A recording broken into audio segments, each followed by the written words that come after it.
আজি মতা মানুহখিনি সুখী আছে কাৰণ পত্নী ঘৰত সুখী আছে। আজি মতা মানুহখিনিও সুখী আছে, কিন্তু কিয়? কাৰণ তিনিটো ঘৰত সুখী আছে, হয় নে নহয় কওকচোন? বাতৰিলৈ যোৱাৰ পূৰ্বে বহুদিনৰ মূৰত আঙুৰলতাৰ কণ্ঠত এটা গীত শুনোৱা হওক।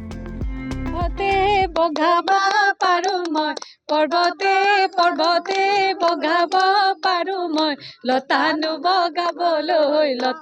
বগাবলৈ টান। এই কংগ্ৰেছে কৰিছিল সীমাহীন দুৰ্নীতি, কংগ্ৰেছে কৰিছিল সীমাহীন দুৰ্নীতি, নকৰিলে উন্নয়নৰ কাম। এই সমষ্টি এতিয়াহে উন্নতি, সমষ্টি এতিয়াহে উন্নতি। বিজেপিৰে জয় গান গাম। এ বিকাশ আৰু প্ৰগতি মোদীজীৰ গেৰাণ্টি, বিকাশ আৰু প্ৰগতি মোদীজীৰ গেৰাণ্টি। বিজেপিৰে জয়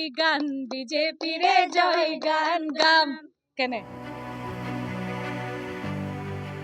আঙুৰলতা ডেকাক নতুনকৈ চিনাকি কৰি দিয়াৰ প্ৰয়োজন নাই। অভিনেত্ৰী তথা প্ৰাক্তন বিধায়িকা আঙুৰলতা ডেকাই পৰৱৰ্তী পৰ্যায়ত বিজেপি মহিলা মৰ্চা অসম প্ৰদেশৰ সভানেত্ৰী হিচাপে কাৰ্যনিৰ্বাহ কৰিছিল। কিন্তু ৰাজ্যিক নেতৃত্বই বিগত বৰ্ষত আঙুৰলতা ডেকাক ৰাজ্যিক বিজেপি মহিলা মৰ্চাৰ সভানেত্ৰী পদৰ পৰা অপসাৰণ কৰে। লগতে স্বপ্না বনিয়াক মহিলা মৰ্চাৰ সভানেত্ৰী হিচাপে নিযুক্তি দিছিল। তাৰ পাছতেই অপসাৰিত সভানেত্ৰী আঙুৰলতা ডেকাই ফেচবুক পোষ্টৰ জৰিয়তে স্পষ্ট কৰিছিল যে কন্যাৰ শিক্ষা জীৱন আৰম্ভণিৰ বাবে এই সিদ্ধান্ত লৈছে। সেয়ে ৰাজ্যিক নেতৃত্বত ৰাজ্যিক বিজেপি মহিলা মৰ্চাৰ পদৰ পৰা তেওঁ নিজে অব্যাহতি বিচাৰিছিল আৰু তাৰ পাছতেই দলৰ সক্ৰিয় কাম কাজৰ পৰা প্ৰায় অন্তৰ্ধান হৈ আছিল আঙুৰলতা ডেকা। বিগত কেইমাহমানৰ পৰা সক্ৰিয় হৈ পৰিছে নেতা মন্ত্ৰী, কিন্তু ৰাইজৰ চকুৰ আঁৰত আছিল আঙুৰলতা ডেকা। তাৰ মাজতেই হঠাৎ নিৰ্বাচনী প্ৰচাৰত দেখা গ'ল আঙুৰলতা ডেকা।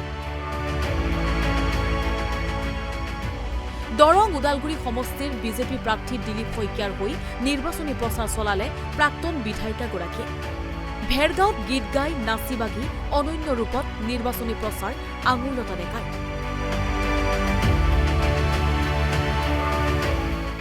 দিলীপ দা জিকিবই, কিন্তু দিলীপ দাক যাতে আমাৰ এই অঞ্চলৰ পৰা ভোটটো দি তেওঁক যাতে দিল্লীত পঠিয়াব পাৰোঁ সেইটো চিন্তা কৰিব লাগে। কাৰণ কালি দিলীপ দা যেতিয়া ইয়াতে আহি পেলাইতো চাব ন কিমান ভোট পাইছে। গতিকে তেওঁক আমি ক'ব লাগে যে দাদা আপুনি উন্নয়ন কৰক, আমি আমাৰ ফালৰ পৰা যিমান পাৰে সিমান ছাপৰ্টটো দিছোঁ।